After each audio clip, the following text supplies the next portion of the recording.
que você acha de ficar de pé no seu lugar? É muito bom não, né, pastor? Bom é sentado.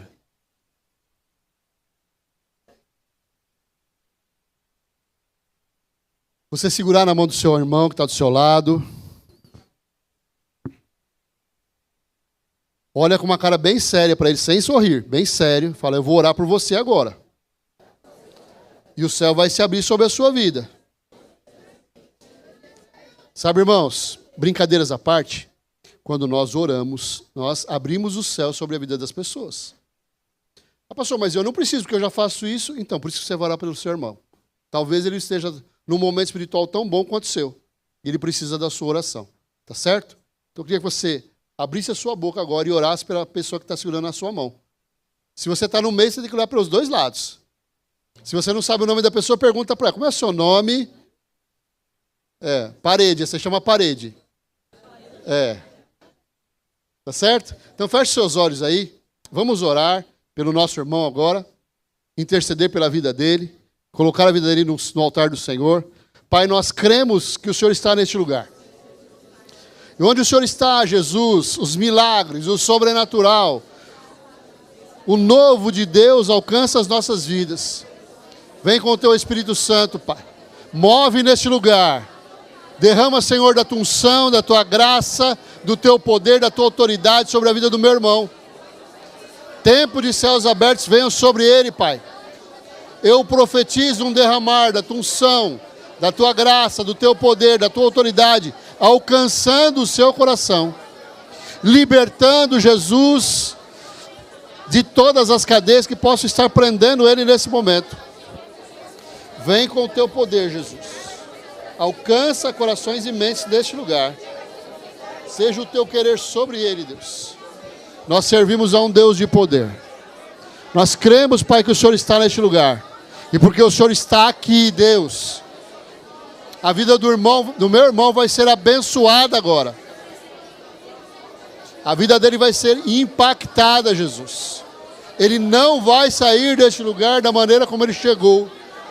Mas algo novo, poderoso e transformador virá sobre o seu coração e sobre a sua mente agora, Pai. Tempo do novo de Deus venha sobre vocês. Pai, nós sabemos, Jesus, que os dias são maus. Nós sabemos, Deus, que o inimigo tem tentado nos roubar, Pai. Mas nós servimos ao Senhor dos Senhores, ao general vencedor. O nosso general é Cristo.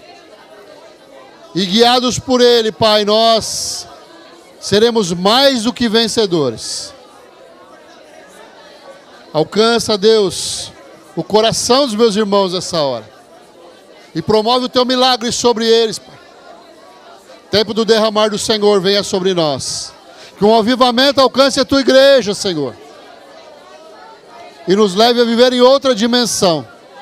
Na dimensão do sobrenatural de Deus. Oh, Jesus. Vem sobre nós. Espírito Santo de Deus. Vem e derrama da tua presença sobre os nossos corações. Faz a diferença nas nossas vidas, Pai. Nós cremos e servimos a um Deus de poder. Que a sua manifestação se faça presente neste lugar, Pai. Em nome de Jesus. Em nome de Jesus. Você pode aplaudir o Senhor aí?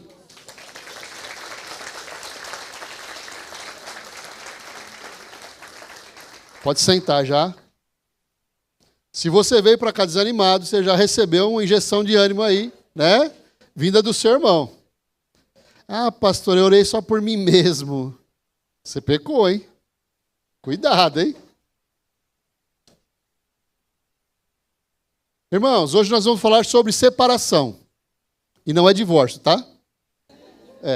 Primeira coisa que a gente pensa quando ouve a palavra separação é o quê? Divórcio, não é? Não é sobre isso. Mas para que a gente possa entender com mais clareza aquilo que nós vamos compartilhar nessa manhã, alguns pontos precisam ficar muito claros no nosso coração. Primeira coisa que nós precisamos ter muito clara no nosso coração Jesus irá voltar para buscar a sua igreja. Vocês sabem disso, sim ou não? E vai ser um dia glorioso. A partir desse dia nós vamos estar com Ele por toda a eternidade, nos lugares celestiais, que Ele de antemão preparou para que nós estamos com Ele e também com o Pai. Essa é a primeira coisa. Existe um lugar especial reservado para mim e para você, onde Deus quer que a gente vá morar. Segunda coisa que nós precisamos ter claro no nosso coração. Nem todos que estão esperando pela vinda de Jesus, nem todos aqueles que disseram e conhecem a Jesus, irão subir com Ele. Está claro para nós isso, irmãos? Quando Jesus voltar, vai haver uma separação dos dois destinos finais. Só tem dois caminhos para a gente ir. Certo? Alguns vão para a glória eterna e outros para o sofrimento eterno. E não tem o que a gente possa fazer. Esclarecidos esses dois pontos que são cruciais para que a gente compreenda o texto, a gente vai partir para a parábola das ovelhas e dos bodes. E na parábola da separação das ovelhas e dos bodes, Jesus explora de uma forma mais profunda a questão da vigilância e também fala abertamente que haverá um juízo final. Haverá um julgamento pelo qual nós vamos passar. Esse capítulo contém as últimas exortações de Jesus sobre esse tema antes dele ser crucificado. Se você continuar lendo a sua Bíblia, você vai perceber que são os últimos momentos, são as últimas oportunidades que Jesus aproveita para falar com a gente sobre o futuro. Mateus, lá no capítulo 25, a partir do versículo 31, descreve o juízo final, onde o Filho do Homem, que é Jesus, separa as nações. Vai haver uma separação entre os povos. Com as ovelhas à sua direita, que são os justos, os redimidos em Cristo Jesus, e os cabritos à sua esquerda, os bodes, que são os ímpios, aqueles que ouviram falar de Jesus e não aceitaram, ou pior, aqueles que nunca ouviram falar de Jesus e por isso não tiveram a chance de serem salvos. O critério para essa separação são as ações de misericórdia, compaixão que nós temos para com o nosso próximo. Você consegue amar o seu próximo? Olha aí o seu próximo do seu lado aí. Hã? Você consegue amar esse próximo aí? Pastor, mas eu nem conheço ele, como é que eu vou amar? Pois é.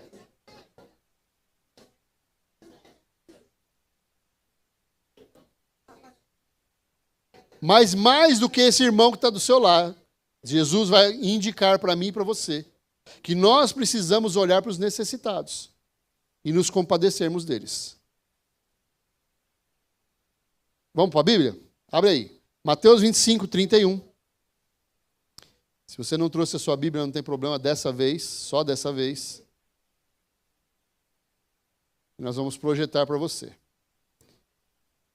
Na minha Bíblia está escrito assim, com o tema, o juízo final. Não sei se na sua está assim também. E o texto é o seguinte: quando o Filho do Homem vier em sua glória, acompanhado de todos os anjos, ele se sentará em seu trono glorioso. Todas as nações serão reunidas em sua presença. E ele separará as pessoas como um pastor separa as ovelhas dos bodes. Colocará as ovelhas à sua direita e os bodes à sua esquerda. Então o rei dirá aos que estiverem à sua direita: venham, vocês que são abençoados por meu Pai. Recebam como herança o reino que ele lhes preparou desde a criação do mundo. Pois tive fome e vocês me deram de comer. Tive sede e me deram de beber. Era estrangeiro e me convidaram para a sua casa. Estava nu e me vestiram. Estava doente e cuidaram de mim. Estava na prisão e me visitaram. Então, os justos responderão: Senhor, quando foi que o vimos faminto e lhe demos de comer? Ou sedento e lhe demos de beber? Ou como estrangeiro e o convidamos para a nossa casa? Ou nu e o vestimos? Quando foi que o vimos doente ou na prisão e o visitamos? E o rei dirá: eu lhes digo a verdade. Quando fizeram isso ao menor desses meus irmãos, foi a mim que o fizeram. Em seguida, O rei se voltará para os que estiverem à sua esquerda e dirá: fora daqui, malditos, para o fogo eterno, preparado para o diabo e seus anjos. Pois tive fome, e vocês não me deram de comer. Tive sede, e não me deram de beber. Era estrangeiro, e não me convidaram para a sua casa. Estava nu, e não me vestiram. Estava doente na prisão, e não me visitaram. Então eles dirão: Senhor, quando o vimos faminto, sedento, como estrangeiro, nu, doente ou na prisão, e não o ajudamos? Ele responderá: eu lhes digo a verdade. Quando se recusaram a ajudar o menor desses meus irmãos e irmãs, foi a mim que se recusaram a ajudar. E estes irão para o castigo eterno, mas os justos irão para a vida eterna. Até aí.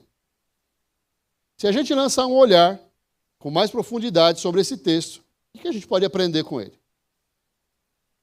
A gente começa a perceber que as características de uma parábola estão aqui.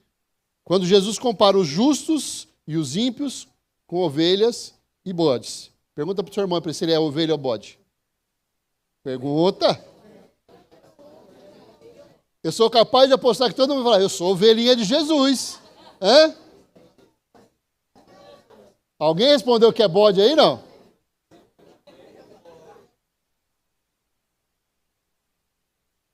Essa comparação que Jesus usou não foi por acaso, irmãos. Pelo contrário. Ele usou para usar dela a respeito do futuro. Daquilo que ainda está por vir. Embora para nós, para a maioria de nós, falar sobre uma vida no campo possa parecer não muito clara. Isso devido ao nosso estilo de vida urbano.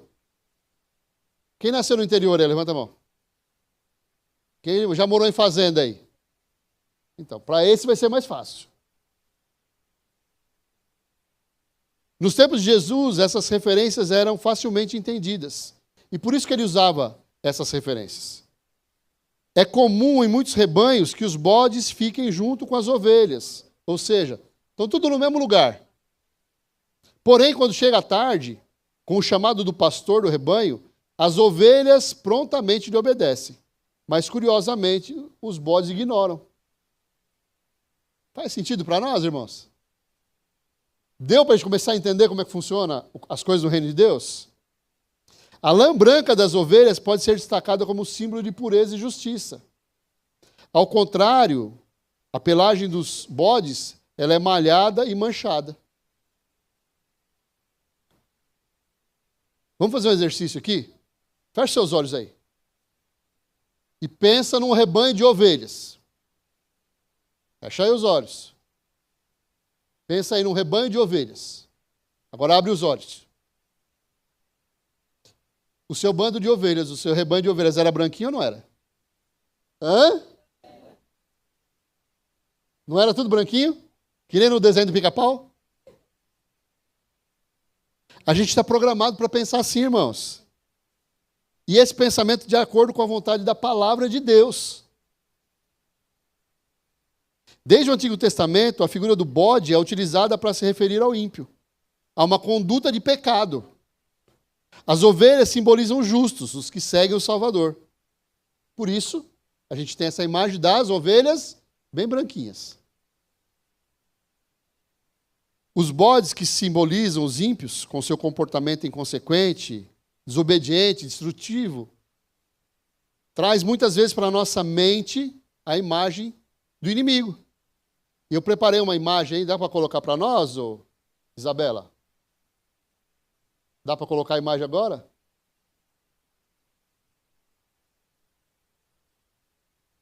Vocês já viram essa imagem alguma vez? Já? Vocês sabem o que é isso? Isso é o pentagrama do satanismo. É uma imagem que eles usam para representar aquilo que eles consideram como Deus. E é o que lá no meio? Um bode. Pode apagar isso aí para não assustar o povo.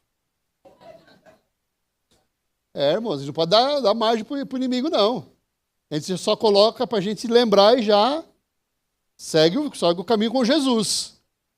Jesus afirma que no dia do juízo, todas as pessoas, de todas as nações, tanto justos como não justos, sem exceção, todos vão estar na presença do grande rei. Sendo assim, todas as pessoas que já viveram sobre essa terra são comparadas com ovelhas e bodes. inclusive a gente, viu, irmãos? Jesus prossegue o relato dizendo que as ovelhas serão colocadas à direita e os bodes serão colocados à esquerda. Com isso a gente entende que a separação vai ser clara, evidente e sem confusão. Vai ser a fila da direita, a minha direita aqui, ó, todas as ovelhas branquinhas que vão para o céu. E vocês sentados desse lado, à minha esquerda, são os bodes. Mas tem um lado bom, irmãos. Para você, qual que é a direita? Não, para você, qual que é a mão direita? Vocês. Então, da sua interpretação, você também é ovelha. Melhorou, né, pastor? Já está dizendo que eu vou para o inferno logo na primeira parte da pregação? As ovelhas e os bodes vão estar de lados opostos. E Jesus também fornece algumas características sobre a conduta dessas ovelhas e desses bodes. E essas características, irmãos, elas vão acontecer durante toda a nossa vida. O nosso coração vai revelar quem nós somos em Cristo Jesus. A maneira como nós nos comportamos vai revelar quanto de Deus habita em nós. Jesus dá 6 exemplos onde os justos agiram com piedade e utiliza os mesmos exemplos, mas agora de forma negativa, para descrever aqueles que fecham as portas para as pessoas. Aqueles que vivem só para o seu umbigo. Vê aí se você ainda tem umbigo. Você só não pode viver para ele. Na parábola, os justos e os ímpios perguntam para o rei quando foi que eles fizeram aquilo que ele estava dizendo. E o rei responde dizendo que quando eles fizeram, quando eles cuidaram das pessoas, quando eles foram justos, eles se comportaram como ovelhas. E quando eles deixaram de fazer, a um dos seus pequenos irmãos, eles pecaram. Esses irmãos descritos aqui se tratam de seguidores de Jesus. Eleitos, irmãos.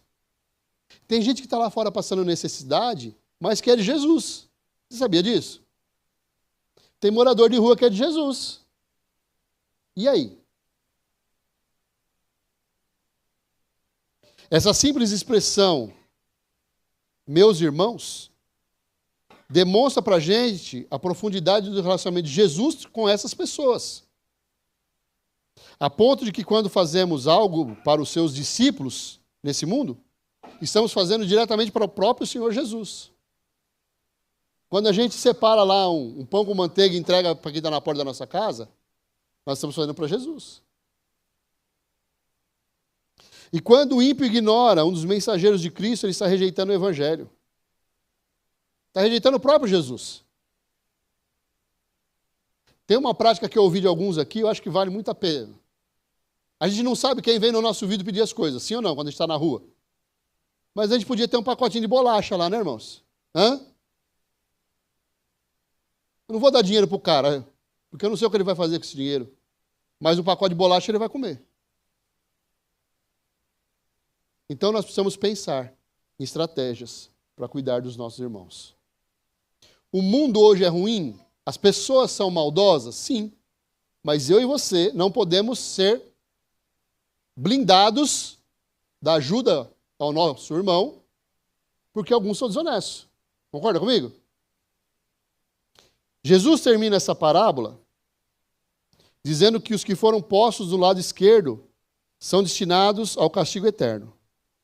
Mas os justos que foram postos do lado direito herdarão a vida eterna.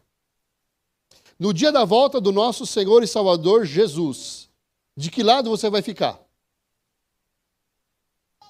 Entenda, eu não estou perguntando que lado você quer ficar. Todos nós queremos ficar do lado direito, sim ou não?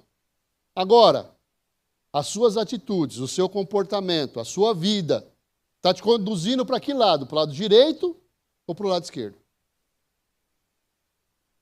Não adianta, irmãos. Você vir aqui de domingo, fazer essa cara de bonzinho, que vocês estão tudo com cara de bonzinho agora. Falou de céu e inferno, todo mundo fica com cara de bonzinho. Né? Vai que Jesus olha para mim agora, né? Eu preciso, né, dar aquela ajeitada no cabelo, os que têm. Não adianta. É o resultado da nossa vida que vai revelar para onde nós vamos. O que a gente consegue aprender com essa parábola? A gente pode tirar aqui algumas lições de alguns detalhes desse ensino de Jesus. Não esquecendo que a mensagem principal é que a realidade do juízo sobre as pessoas não pode ser esquecida. Eu preciso pensar que existe juízo sobre a minha vida e também existe juízo sobre a vida das pessoas que eu amo. Vamos pensar junto aqui. Apenas ovelhas e bodes, lado direito e esquerdo, de forma direta. A gente aprende que não existe meio termo. Não dá para ninguém ficar em cima do muro. Sabe o que acontece, pastor? Assim, eu amo demais essa pessoa. Ela é muito boa. Ela é generosa, ela é agradável, ela se preocupa com as pessoas. Mas ela não tem Jesus. Ela tem tantas qualidades, pastor, que às vezes dentro da igreja eu não vejo. Mas ela não tem Jesus. Então, pastor, na minha maneira de entender, ela está em cima do muro. Ela não está nem com Jesus, nem sem Jesus. Tá bom. Eu sou um crente, assim, eu não sou bom, mas eu sou meio bom. Né? Eu sou meio bom, então eu estou em cima do muro também, pastor. Eu não estou nem, né, assim, abraçado com Jesus, mas também não estou abraçado com o capeta. Eu sou meio bom. Eu também estou em cima do muro. Olha para mim aqui. O território do muro pertence ao inferno. O que a Bíblia diz quanto aos mornos? Que eles não herdarão o reino? Eles são crentes, irmãos. Eles estão na igreja. Eles vão no G100. Mas eles não são fervorosos. Se existe esse lugar que a gente chama de em cima do muro, ele com certeza pertence ao território do inferno. No dia do juízo haverá ovelhas e haverá bodes. Uns ficarão do lado direito e outros do lado esquerdo. O mundo tem pregado para mim e para você que Deus é o quê? Deus é amor. No final vai dar tudo certo, viu, Márcio? Fica tranquilo. Não importa se a pessoa está aqui ou se ela está lá, se ela vem na igreja, se ela não vem, se ela faz coisas certas ou se ela faz errado. Deus é perdoador. No final, vai todo mundo para o céu. Quando você lê a sua Bíblia, está assim? Hã? Tem um texto só que fala sobre isso? Tem vários. E nenhum deles diz que todos serão salvos. Naquele dia, surpresos, os ímpios perguntarão: quando foi que nós te rejeitamos, Senhor?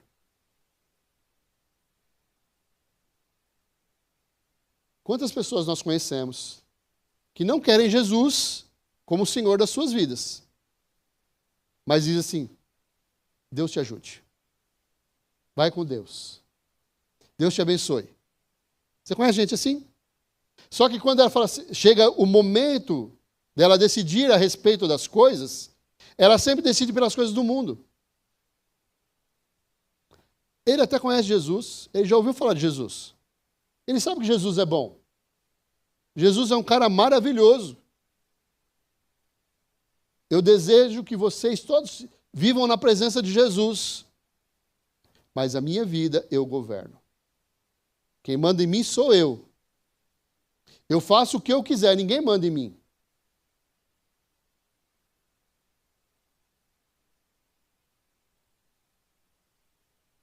Para esses irmãos, na volta de Jesus, vai ser tarde demais.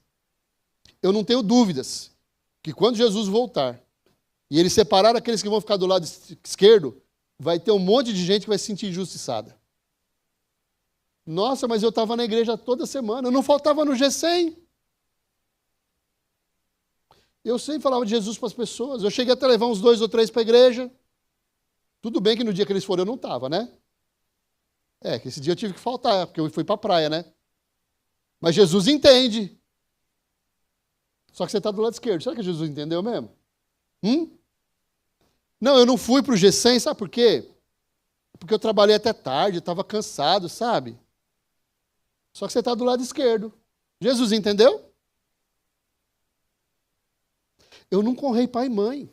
Meus pais são chatos demais, Paulinho. Insuportável, meus pais. Mas Deus entende, porque assim, eu só ajudo em tudo na igreja. Eles que montaram, irmãos. Os jovens que montaram aqui, ó, a iluminação. Tá bonita? Se eles não honrarem os pais e as mães, eles vão estar de que lado? Do lado? Percebem? Durante o seu ministério aqui na terra, Jesus, por muitas vezes, alertou sobre essa separação. Várias vezes Jesus mostrou que haveria juízo. Lá em Mateus 13:30, não precisa abrir não, eu só vou fazer a referência aqui. Se você estiver anotando, você anota para depois ver se é verdade ou se é mentira. Mateus 13:30 diz assim: o joio será separado do trigo. Lembra do que ele falou sobre isso? Em Mateus 3:12 diz assim: o trigo será juntado no celeiro, enquanto a palha será queimada. Lembram disso? Mateus 13:49. Os justos serão separados dos maus. Texto da semana passada, Mateus 25:12. As virgens prudentes serão separadas das loucas. Última ministração nossa. Mateus 25:30. O servo bom será separado do servo mau. E por fim, as ovelhas serão separadas dos bodes. Da mesma forma que o joio cresce no meio do trigo, e no dia da colheita ele é separado e queimado, os bodes durante o dia passam junto com as ovelhas.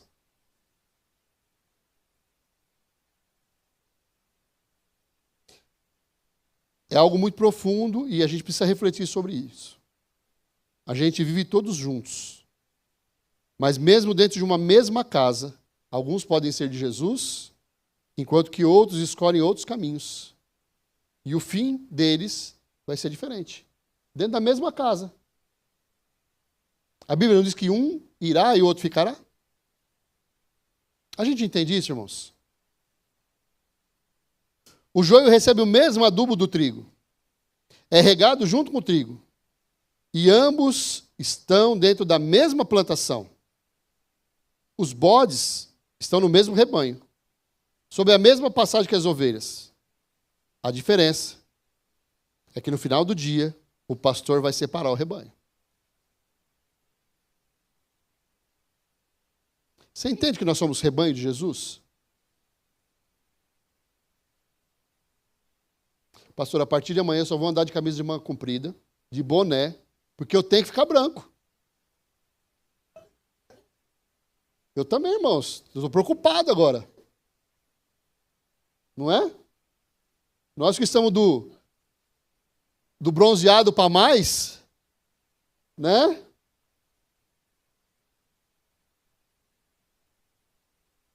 Mas é a nossa cor espiritual, irmãos. Estar branco significa estar limpo. Estar santo, separado. Não é sobre a cor da nossa pele, ainda bem. Né, seu Mário? Senão nós estávamos enroscados, né, filho? Caiu a casa para nós.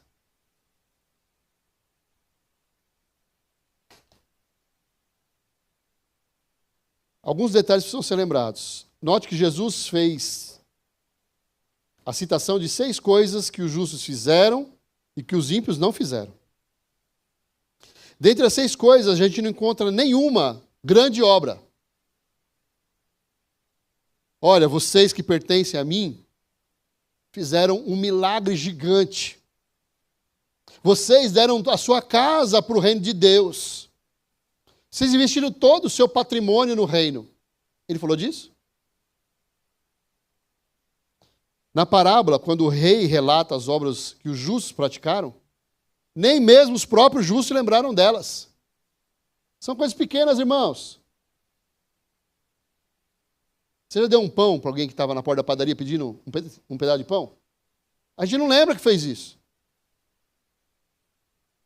Você já socorreu alguém com uma cesta básica, um vizinho que precisava? A gente não lembra dessas coisas. Mas sabe o que acontece? Jesus lembra delas. E nós não lembrarmos significa que essas nossas ações foram legítimas, despretensiosas. A gente não estava esperando reconhecimento nenhum. Nós entendemos a necessidade do nosso irmão e socorremos ele. Só isso. Já aconteceu com você? Você está comendo aquela coxinha, né? Hã? E você só tem dinheiro para aquela, irmãos. Só tinha aqueles R$ 5 para comprar aquela coxinha. Aí vem uma criança do seu lado. Tio, dá um pedaço. É ruim, não é, irmãos? É duro. Principalmente para quem gosta de coxinha. Só que a gente dá. E Deus vai lembrar. Fala, lembra aquela meia coxinha que você deu para Giovana? Giovana estava 3 dias sem comer. Você comia todo dia. Que bom que você se preocupou com a fome dela.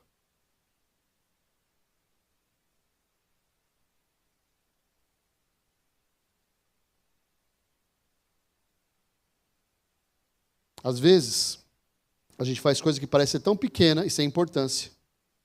Mas Jesus lá de cima está olhando para nós e fala, que orgulho desse menino. Ele teve a oportunidade de dizer não, mas ele disse sim, que legal. Que coisa bacana. Da mesma forma, a negligência daqueles que não fizeram, por menor que ela tenha sido, ela vai ser lembrada. Você teve a oportunidade de fazer e você decidiu não fazer.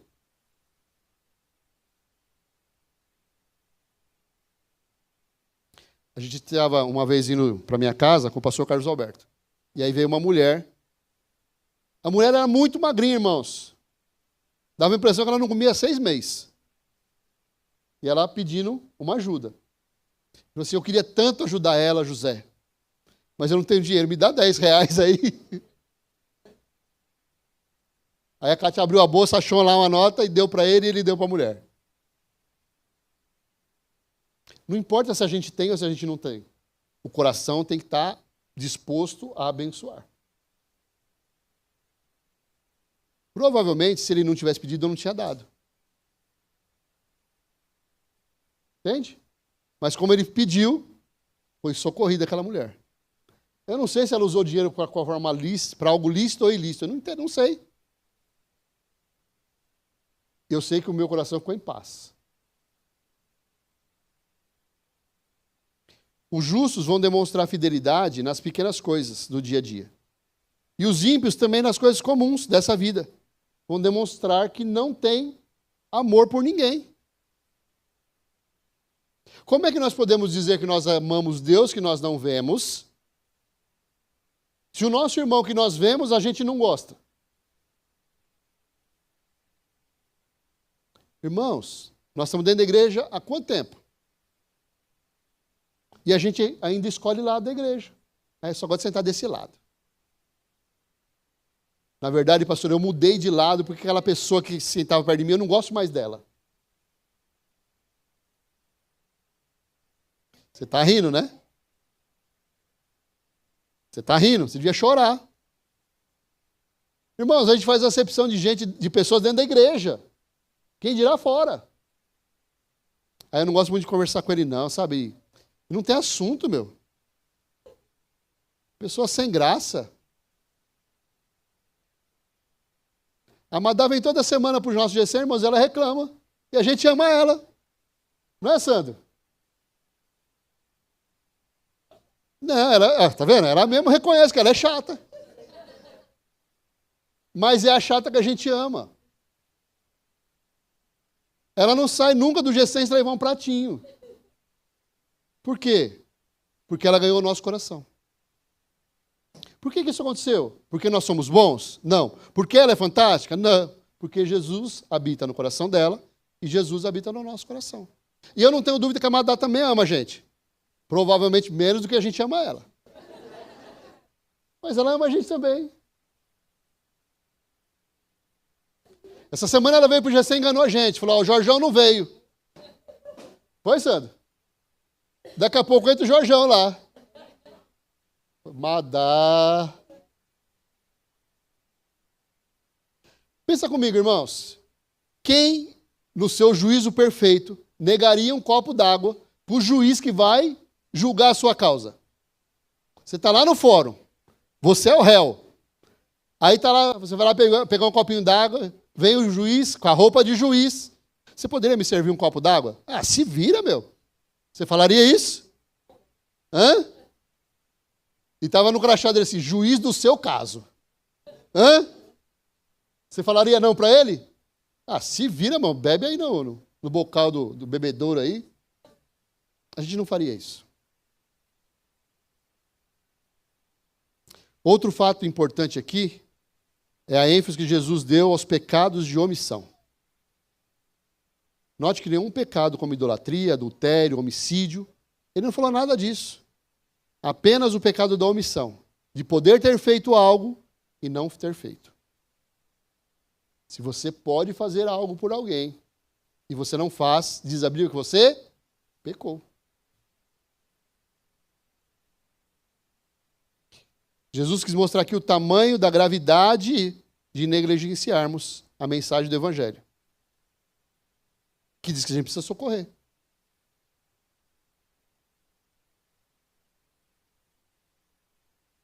Tem gente que deve estar escolhendo não nos ouvir. Sim ou não?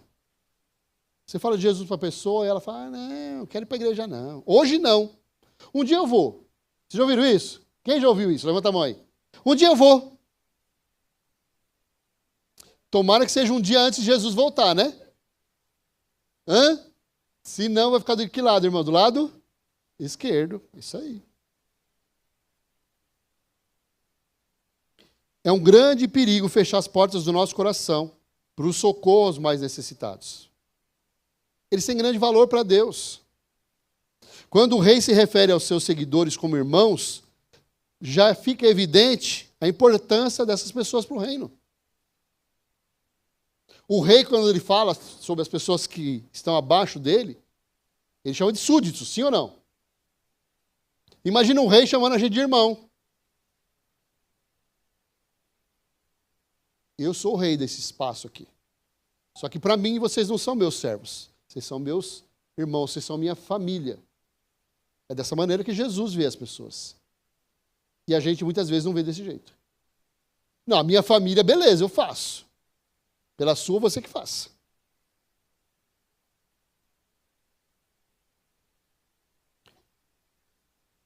Quando ele adiciona a expressão que vocês fizeram a um dos meus menores irmãos,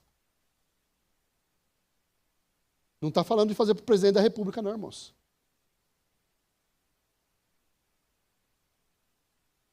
Se o presidente da República aparecesse na nossa porta, a gente provavelmente abriria o portão e deixaria ele entrar. Ele não está falando desse cara.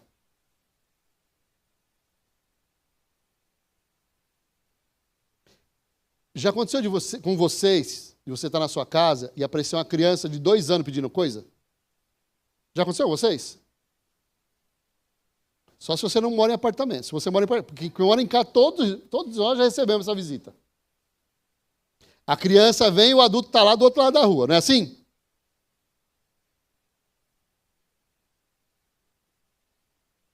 Pelo menos um Yakultzinho, né? Cadê o Ricardo? Né, Ricardo? Pega um Yakultzinho, dá para a criança lá. Não, pastor, eu não vou dar dinheiro porque o adulto que quer. Tá bom. Vai lá, cata aquele Yakult lá na sua. Não vencido, irmãos. É, aquele que está bom ainda. E dá para essa criança. Jesus lembra de cada um de nós com tamanha importância. Jesus trata a gente com tanto amor que às vezes a gente se sente constrangido, sim ou não? Jesus trabalha na minha e na sua vida nos detalhes. Tem coisa que a gente quer, que a gente não precisa, mas que Jesus dá para nós. É ou não é? Quantas coisas você recebeu de Jesus que você não precisava? Você queria. Nada escapa aos olhos do nosso Senhor. Ele contempla tanto os nossos acertos como os nossos erros. E eu creio que uma palavra como essa é uma oportunidade para a gente mudar procedimentos, irmãos. Para a gente começar a agir de uma forma diferente. Para a gente começar a olhar para as pessoas de uma forma diferente. Tentar ter o olhar de Jesus naquilo que nós vamos fazer. Deus está atento aos pequeninos, aqueles que muitas vezes não recebem o mínimo valor. Aqueles que são julgados como importantes pelos homens, que estão lá nas revistas, que aparecem na web, que gravam CD, que tem livros publicados. Esses a gente lembra.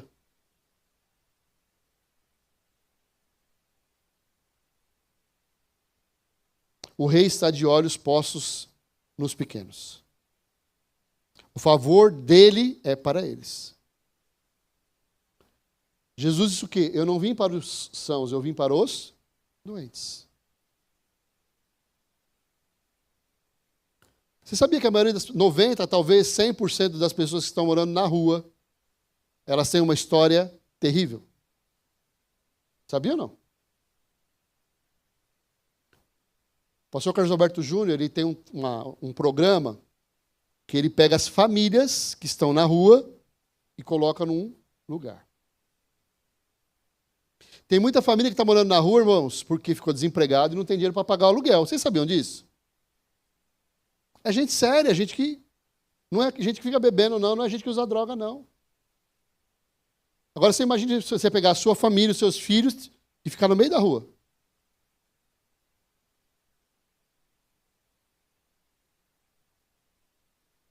Uma vez nós estávamos indo para a igreja e nós vimos um homem sentado numa árvore.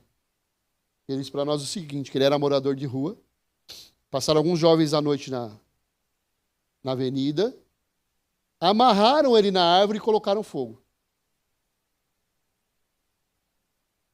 É um ser humano.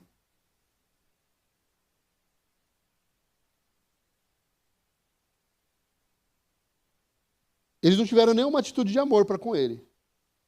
Mas atitude de ódio tiveram. E deixa eu contar um segredo para você. Não é uma única vez que acontece isso. As pessoas que estão na rua, elas estão expostas a todo tipo de violência. E normalmente a maior violência não vem deles, que são moradores de ruas. Vem da gente. Sabe quem está com a coisa neles? A gente. Sabe quem olha para eles com cara de nojo? A gente.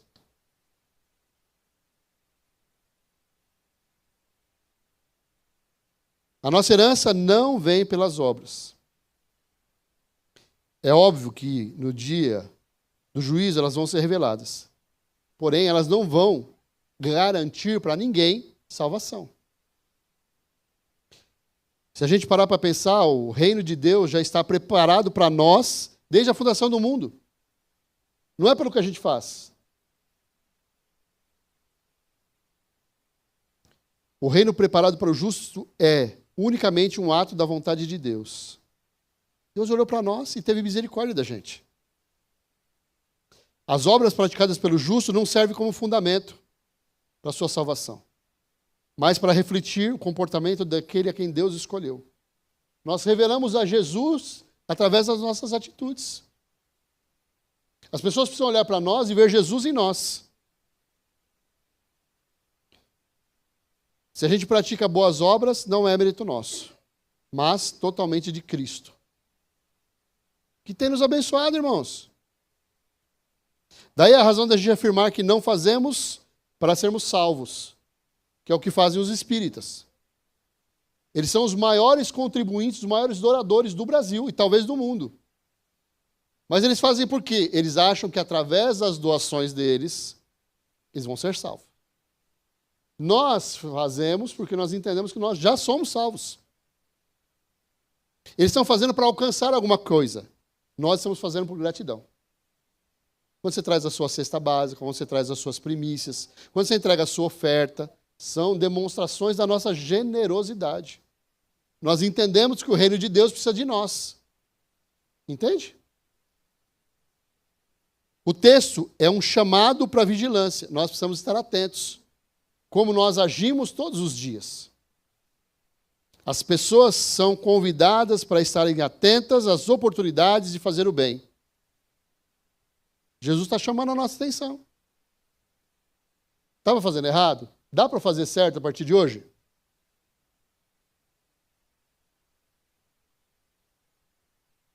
O momento do julgamento está se aproximando.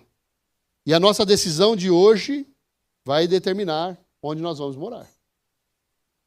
As sementes que eu e você estamos semeando hoje vão ser determinantes amanhã, no momento da prestação de contas.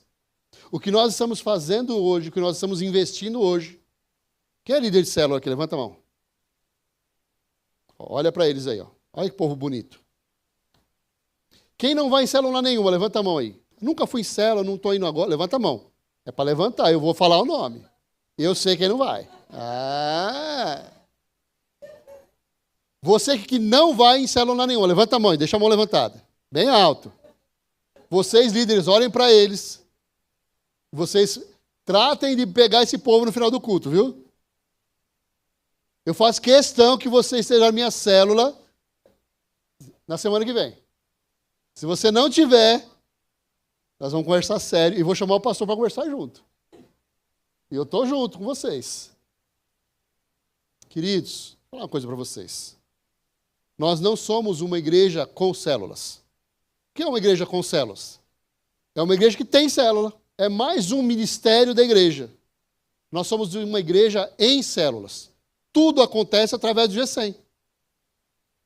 Você é cuidado, você é discipulado, você é amado, você é ouvido no G100. Ah, mas eu estou tão bem, pastor, vindo só no culto de domingo. Adoro ouvir o senhor falar. Palavra não leva ninguém para o céu, irmãos. Viu? É a mudança na nossa maneira de viver que vai fazer toda a diferença. Jesus está às portas. O que você precisa mudar na sua vida? Vou dar a dica aqui para vocês. Se você não vai em célula nenhuma, você precisa mudar isso. Viu? E eu garanto para você que em qualquer célula que você for, qualquer uma, você vai ser recebido com um grande sorriso. O líder e o auxiliar vão ficar felizes da vida de receber você lá. Vai ter uma festa só para você. Não é, líderes? O primeiro que vai comer, quem vai ser? Na célula? O visitante. Hã? Quem vai ganhar o melhor presente de final de ano? O visitante. Então, ó, se você não tem se sentido importante nos lugares que você vai, vá numa célula. Lá você vai ser a pessoa mais importante. E se eles não te receberem bem, você vem e fala para mim, que aí eu pego eles de jeito. Certo? É, irmãos. Eu preciso que os meus líderes sejam um reflexo do que eu entendo de reino de Deus com vocês. Se eles não forem, não vai ser fofoca, não. Vai ser ajuste. Eu pego eles de jeito. Sabe por quê? Eles têm recebido o melhor de Deus. Tem ou não tem, líderes?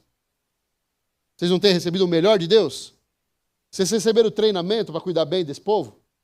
Então, se não fizerem direito, o bicho vai pegar.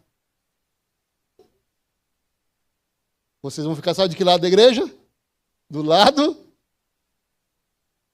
Isso aí. Amém? Fica de pé no seu lugar, então.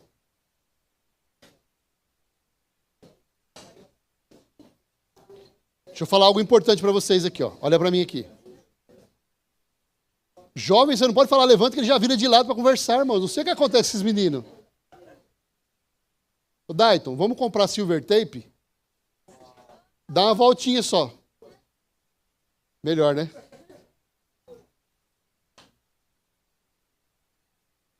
Sabe, irmãos, a gente brinca, a gente tenta levar um ambiente descontraído no culto, mas o que nós estamos compartilhando hoje é algo seríssimo. Trata-se do nosso futuro com Deus ou sem Ele.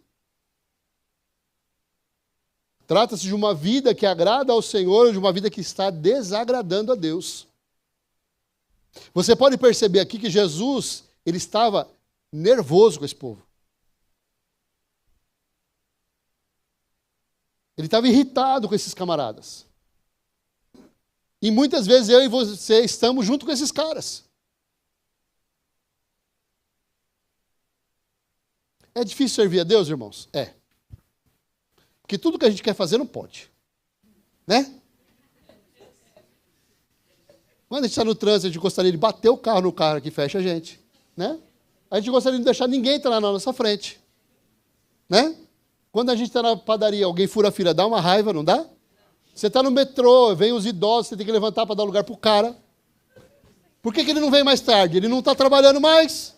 Eu estou indo trabalhar, ele está me atrapalhando. O nosso coração revela quem nós somos na presença de Deus. Atitudes de amor, manifestações de carinho e de atenção com as pessoas revelam Jesus na nossa vida. Muitas vezes a sua maior contribuição é ouvir alguém.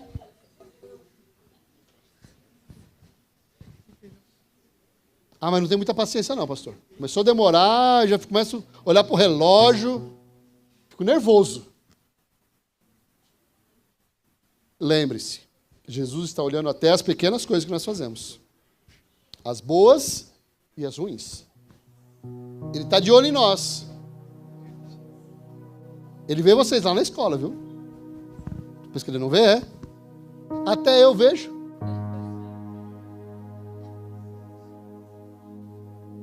Vocês postam as coisas, a gente vê, irmãos. A vida de vocês é pública agora. Tudo que fazem é que postam. O certo, postam. E o errado, postam também, para zoar um com o outro. O mundo que nós vivemos hoje, queridos, não dá para esconder nada. Seja bom ou seja ruim. Que as marcas que nós vamos deixar, que o legado que nós vamos deixar, seja de frutos bons. Imagina o seguinte. Chegou o grande dia. E você foi para o céu. Olha que coisa linda. Apesar do seu jeitinho, você foi para o céu. Aí você está lá no céu, pimpão, né? Feliz da vida. Você foi para o céu, irmãos. É motivo de alegria ou não é? Você vai estar com um sorriso de orelha a orelha, não é, Márcio? Aí chega alguém do seu lado e fala assim, você lembra de mim?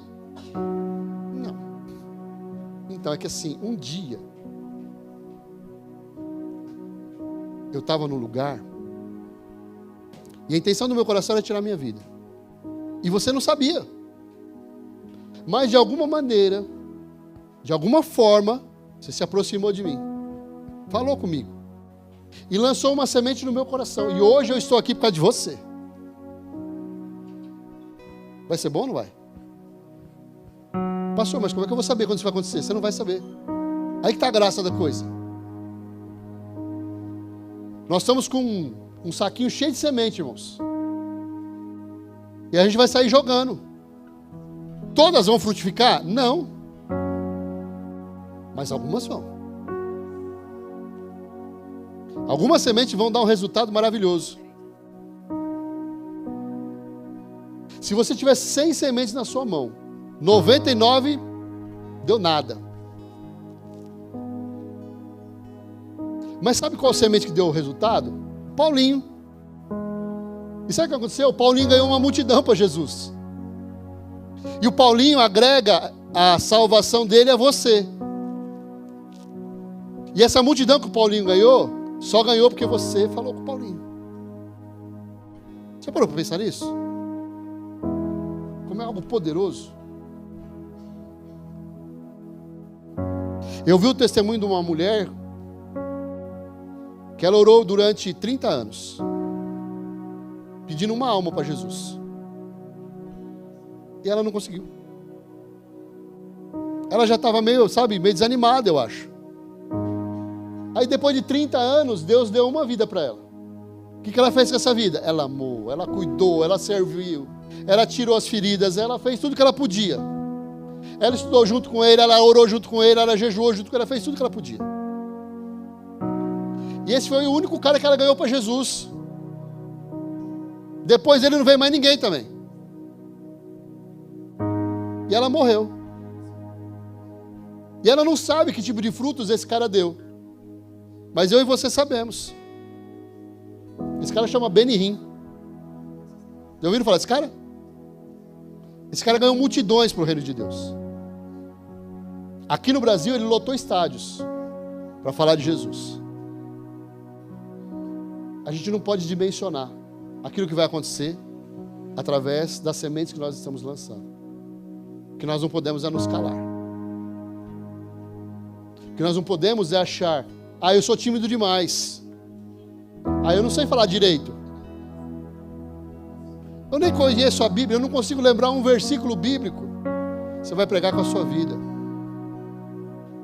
Você vai ganhar as pessoas com o amor que está dentro do seu coração. Com as suas atitudes. Com a maneira como você vive. Com a maneira que você trata a sua esposa, seu marido, seus filhos. Com a maneira como você se comporta no seu trabalho. Onde todo mundo é desonesto, mas você não é. Onde todo mundo rouba, mas você não rouba. Eu não roubo, pastor, eu não entrego ninguém. Eu faço de conta que não é comigo. É isso aí. Faça a sua parte. E Deus vai te honrar. O que você não pode é se sujar com os pecados do mundo. Porque todo mundo faz. Porque se todo mundo for para o inferno, você vai também.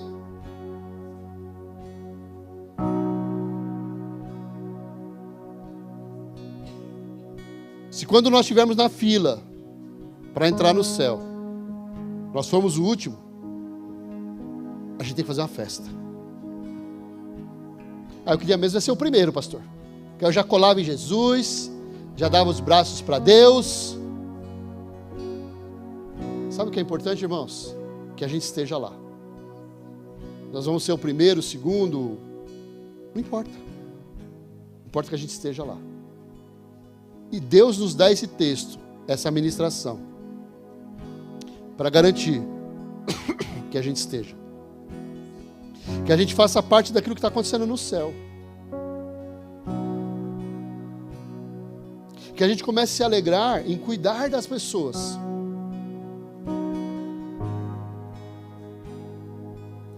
Nós estamos numa conferência essa semana, algumas coisas ficaram muito claras no meu coração.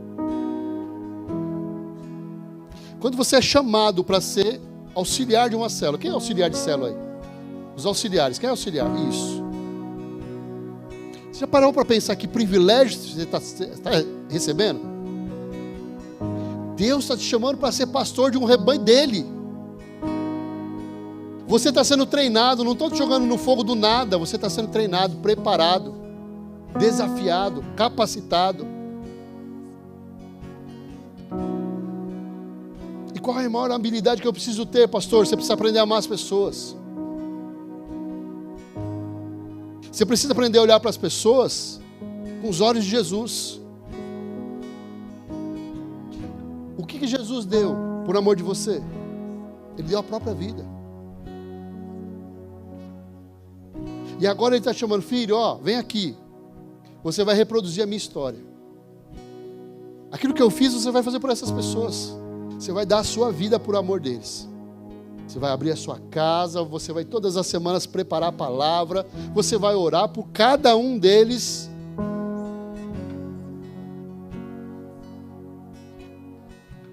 Sabe qual foi o lugar que eu tive mais aceitação para o desafio de liderança? De todas as áreas que eu já trabalhei na igreja? Com os jovens. Falava, e aí, dá para ser G100, líder de G100 semana que vem? Dá, Paulinho? Dá, pastor.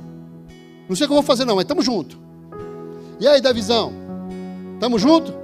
Pastor, não sei nem o que eu vou fazer. Eu tenho vergonha, mas vou fazer. Estou aqui. E aí, Vitória, dá para ser? Pastor, eu estava esperando o senhor falar que eu já estou pronto faz tempo. Irmãos. Eram várias respostas diferentes, mas todas diziam sim.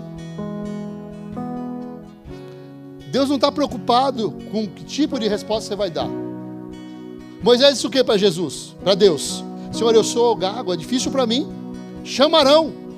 Arão foi. Moisés foi menor por causa disso? Não. O que Deus quer de mim e de você é um sim. Eu estou aqui. Não sei como eu vou fazer, não sei como vai acontecer. Não sei se eu vou travar, se eu não vou travar, mas eu estou aqui. Conta comigo. Você consegue dizer isso para Jesus? Consegue? Você consegue fechar os seus olhos e dizer: Senhor, eu quero dizer sim. Para tudo que eu disse não até hoje. Eu quero dizer sim. Eu quero honrar o seu nome. Eu quero honrar o meu pastor, eu quero honrar o meu líder. Eu quero honrar, Senhor, as oportunidades que o Senhor tem me dado. Eu tenho vivido dias de portas abertas, porque o Senhor está comigo. Feche seus olhos. Fala para Ele. Deus, coloca sim na minha boca, Pai. Eu não posso continuar vivendo dessa maneira, Deus.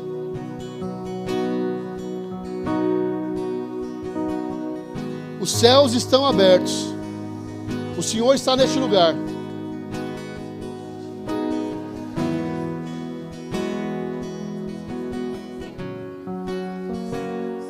Vai falando com Ele. Hoje é dia de céus abertos. Hoje é dia do Senhor nos visitar com a sua presença gloriosa. Hoje é dia de nós ouvirmos a voz de Deus e dizermos sim para o seu chamado. Sim para os seus desafios. Sim para as mudanças que Ele tem proposto no seu coração. Sim a participar de uma célula e ser bênção nela. Diz para Ele: Senhor, eu quero ir para a célula. Eu quero participar dessa célula. Eu quero ser efetivo nessa célula. Eu quero multiplicar essa célula. Eu quero liderar uma célula. Eu quero ser tudo o que o Senhor tem projetado para a minha vida.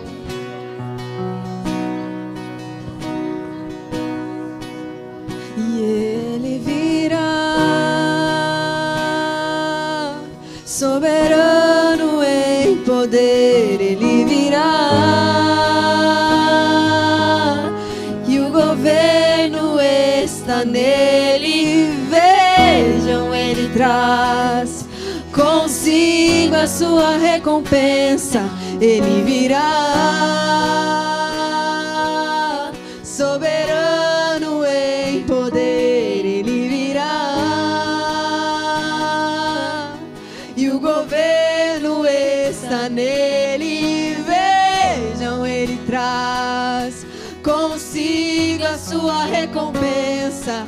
E é Ele, por Ele que eu estou gastando a minha vida, perdendo tudo por amor e com alegria, dono dos meus dias.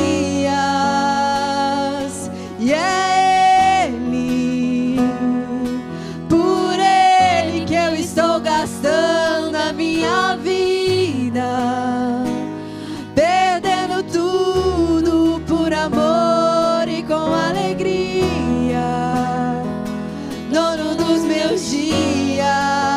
E Ele virá, soberano em poder, Ele virá, e o governo está nele. Vejam, Ele traz consigo a sua recompensa. Ele virá, soberano em poder, Ele virá, e o governo está nele. Vejam, Ele traz consigo a sua recompensa. E é Ele, por Ele que eu estou gastando a minha vida, perdendo tudo por amor e com alegria, dono dos meus dias. Aleluias. Você pode fazer dessa oração uma realidade na sua vida? Perdendo tudo por amor e com alegria. Dá para fazer, irmãos? A gente consegue viver nessa dimensão de abrir mão de tudo para estar na presença de Jesus? Esse é o chamado. Essa é a proposta. Senão a gente está cantando algo que a gente não quer fazer. É bonito o louvor, não é? Mas ele é profundo. Ele exige um grau de entrega muito maior do que o que a gente tem feito até aqui. Mas quanto mais nós entregarmos, mais nós vamos receber do Senhor. Você crê nisso? Você pode aplaudir o Senhor aí?